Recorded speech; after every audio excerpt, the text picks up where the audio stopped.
Mesdames et messieurs, bonjour, soyez les bienvenus en cette poudrière, un des éléments du dispositif fortifié du groupe fortifié du Mont Saint-Quentin.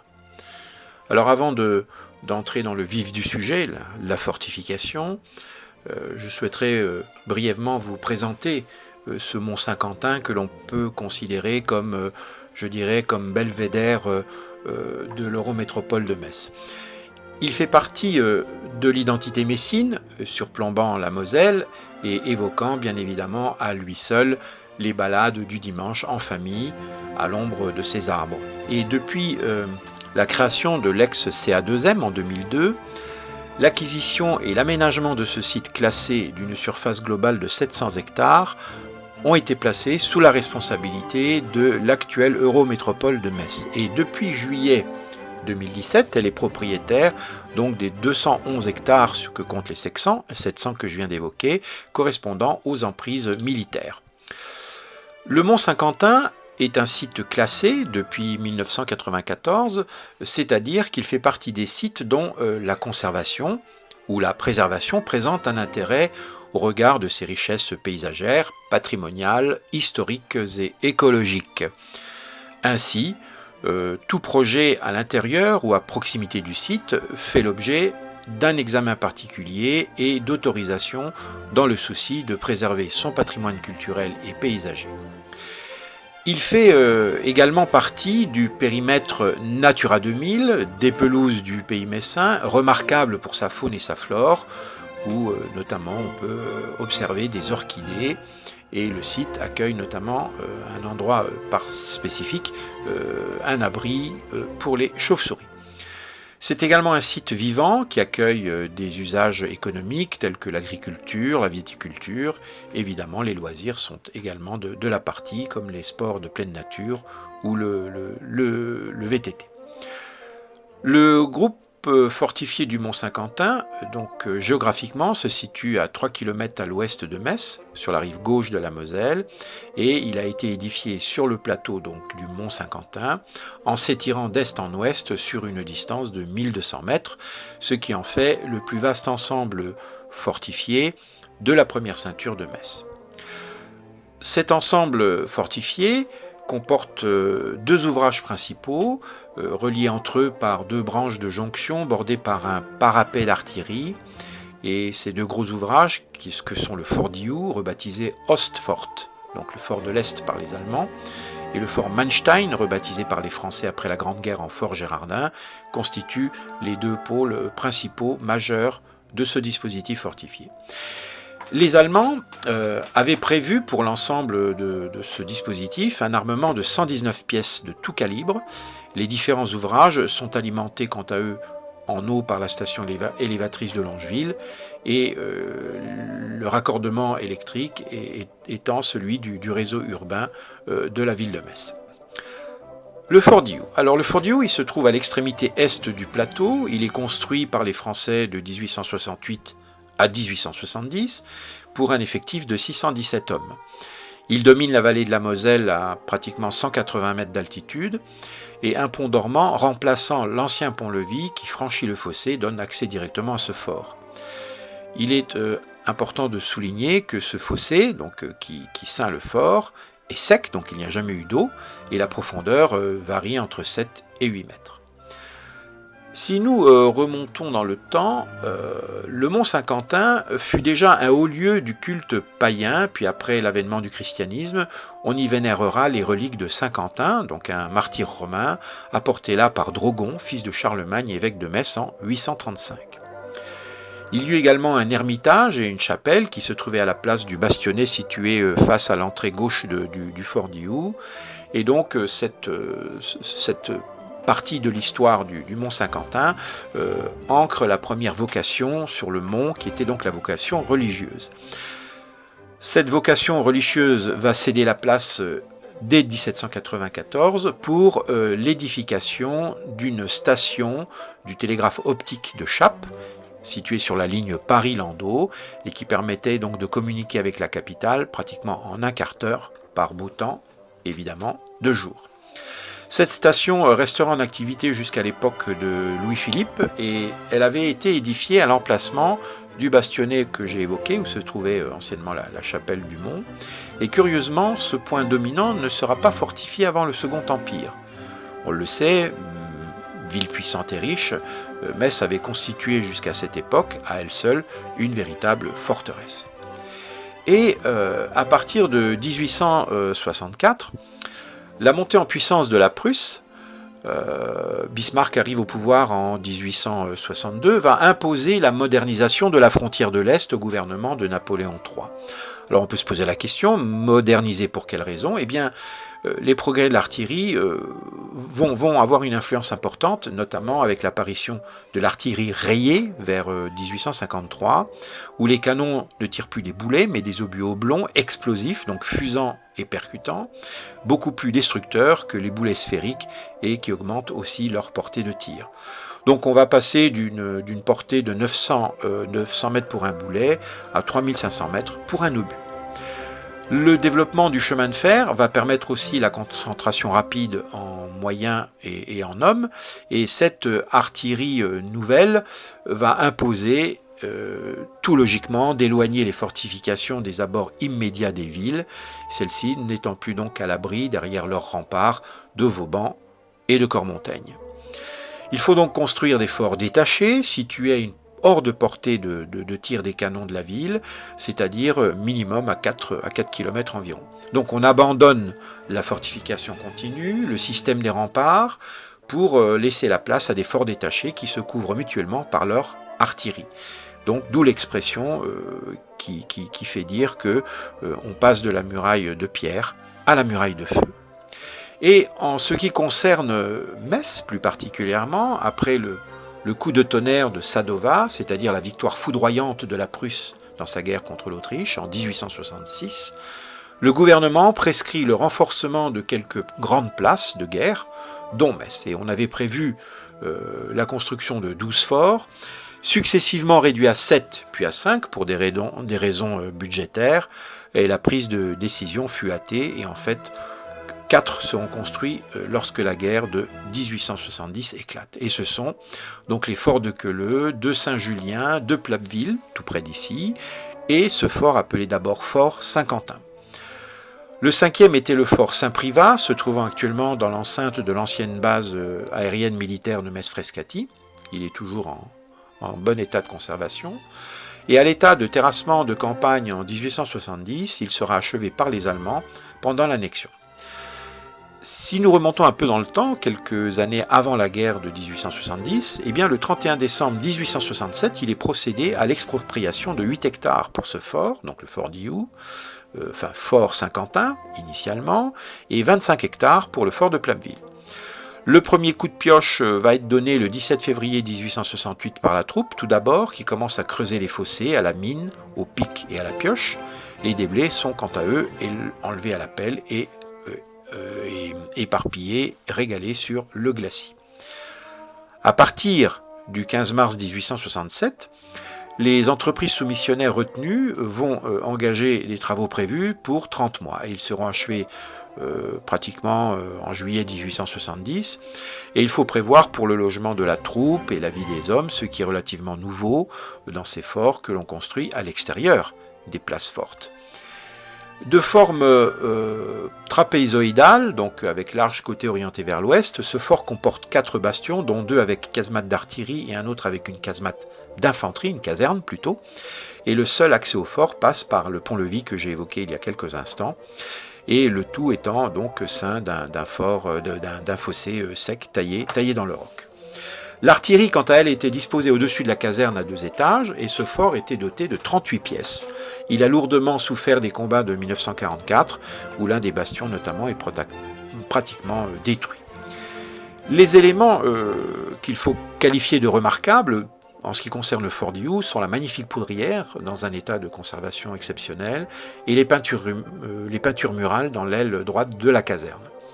Alors, Si nous nous arrêtons un instant à la poudrière, elle permettait d'entreposer 73 tonnes de poudre, donc de poudre noire, dans des tonneaux posés sur un plancher en chêne, avec un soin extrême apporté à l'étanchéité de cette salle, conçue de manière à éviter toute étincelle. Et donc les artificiers qui pénétraient dans cette salle étaient dotés de galoches en bois. Et tous les éléments métalliques, pour éviter toute possibilité d'étincelle, étaient donc en laiton et en bronze. En ce qui concerne les peintures murales, la pièce où elles sont situées, elle est ornée de curieuses peintures que l'on pourrait qualifier, je dirais, de mythologiques, fort probablement réalisées par un soldat connaisseur de la culture antique, puisqu'il a représenté Zeus et Poséidon, ainsi que Cerbère, le chien tricéphale, gardien des enfers. Et c'est parce que la pointe ouest du mont n'était toujours pas protégée que les Allemands décident de procéder dès 1872, en fait les travaux vont durer jusqu'en 1898, à la construction du fort Manstein. Et cet espace laissé vide entre les deux forts va être puissamment organisé par les Allemands.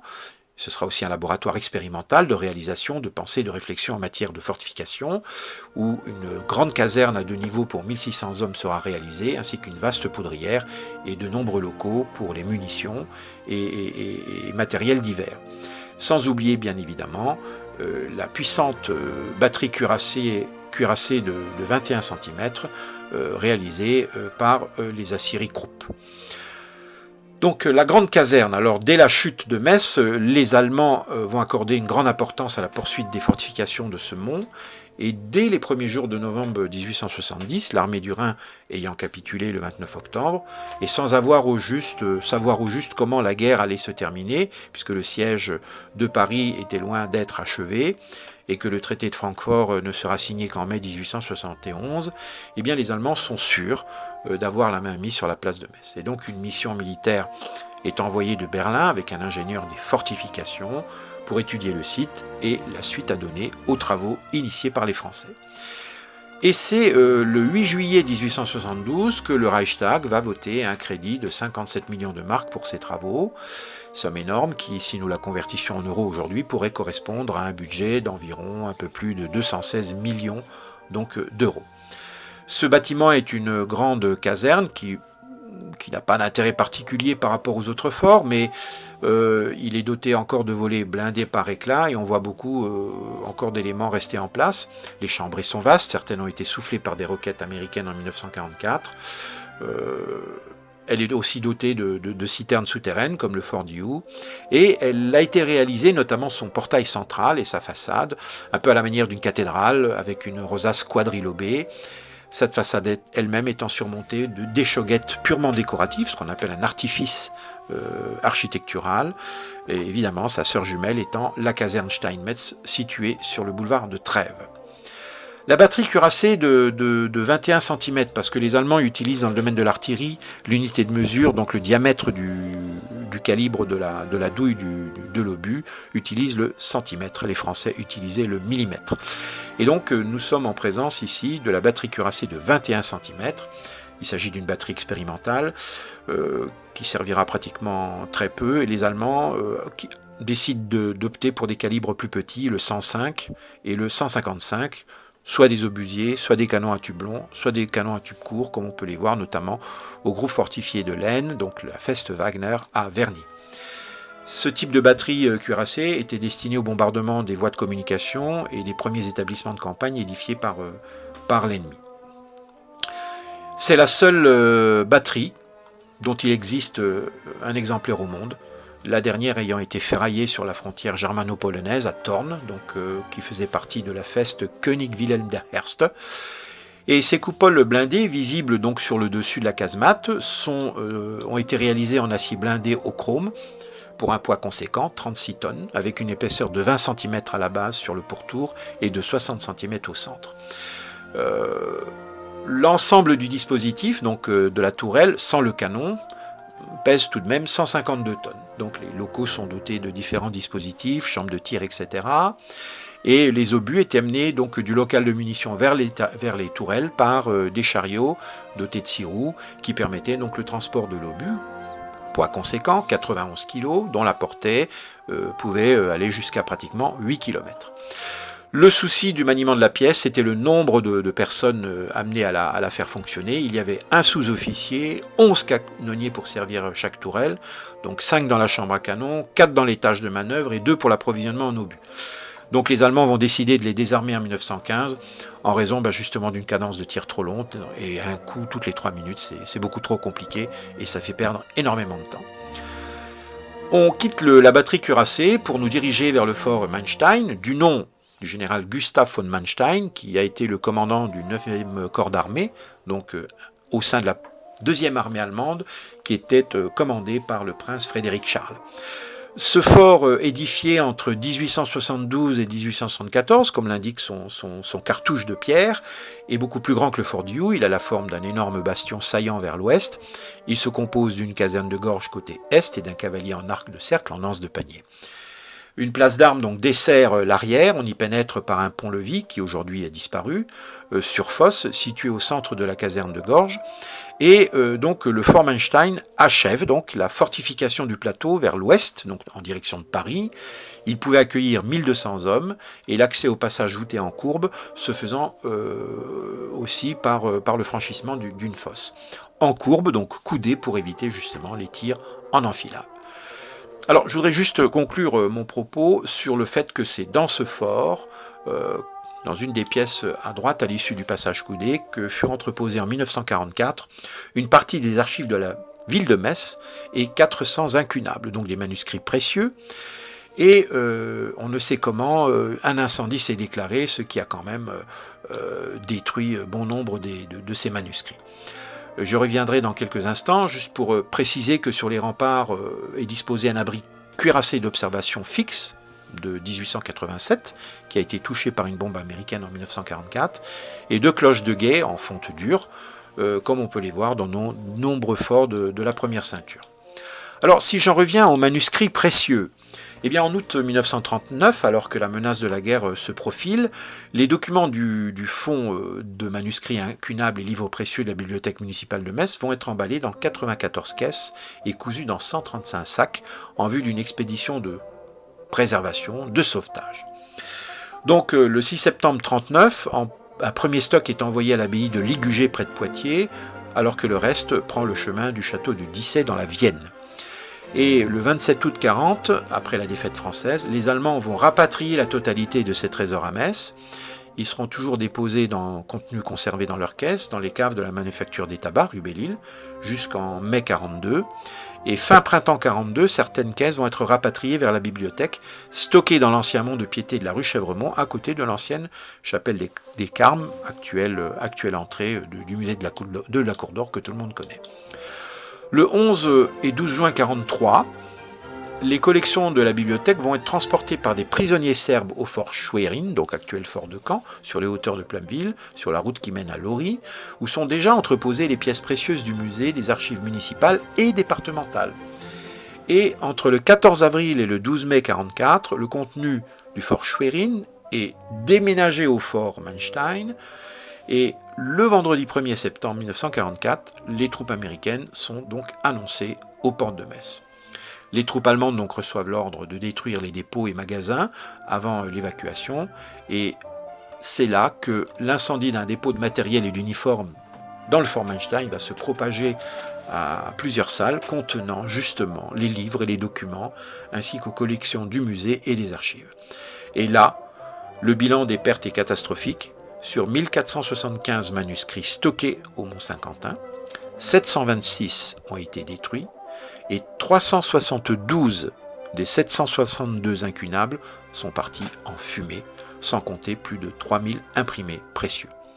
Parmi les manuscrits disparus, on pleure une très belle apocalypse en latin du XIIIe siècle, avec ses 66 miniatures, des évangiles du XIe siècle, des bibles et des missels, des bréviaires, un roman des 4 fils Aymon du XIIIe siècle, des psautiers, des livres d'heures, un De Consolatione de Boès du XIe siècle, des chroniques historiques et de nombreuses pièces irremplaçables. Les Allemands vont récupérer les manuscrits et incunables sauvés de l'incendie et les évacuer à Pirmasens puis à Spire. Et c'est là que le conservateur de la Pfälzische Landesbibliothek se charge de recueillir donc l'ensemble de ces documents. Le reste, donc 79 caisses environ, va arriver dans une saline près de Magdebourg en février-mars 1945. Et après donc la victoire, on va retrouver trace des collections de la ville de Metz, et la partie restée à Spire revient en janvier 1946. Le reste évacué de Magdebourg par les Anglais et les Américains à Goslar, le tout expédié à Neustadt en 1947, et finalement pour rejoindre Metz le 18 mars 1948. Je conclurai sur l'étrange, c'est un mot sur lequel je tiens à insister. Il paraît en effet étrange que des milliers d'ouvrages étroitement serrés dans des caisses aient pu être intégralement consumés. Pendant les 2 mois qui séparent l'incendie des collections de la prise de la ville par les Américains, l'accès du fort a été refusé aux personnels municipaux. Il n'est donc pas interdit de penser que certains fragments de manuscrits, à défaut de manuscrits plus ou moins complets, aient pu être détournés pour se trouver aujourd'hui dans différentes collections publiques ou privées. C'est une question.